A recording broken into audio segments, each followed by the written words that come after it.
Hallo, mein Name ist Christina Martin, ich bin 22 Jahre alt und heute will ich über die Welt sprechen. Ich bin nur eine Studentin, aber ich lese die Zeitung jeden Tag.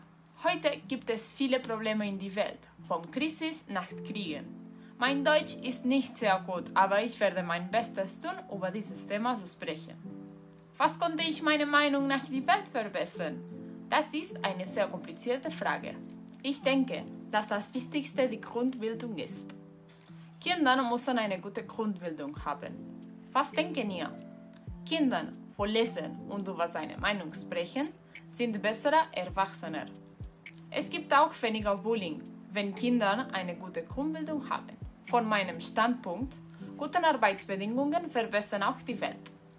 Einerseits, wenn Menschen in seiner Arbeit Spaß haben, arbeiten sie besser.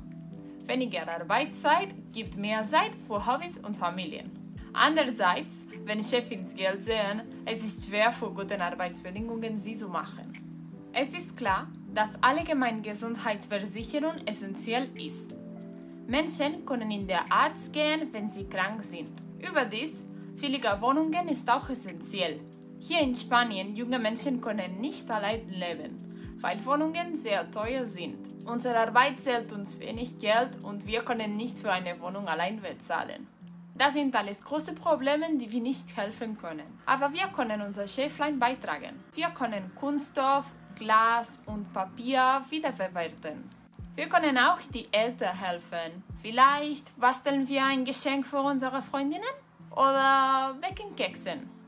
Eine Katze oder ein Hund streicheln, deine Lieblingsessen essen.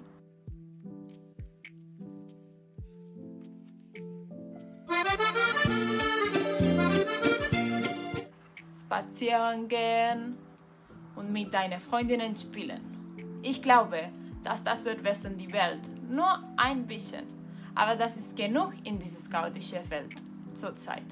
Und das ist alles. Wir sehen uns an meinem nächsten Video. Tschüss!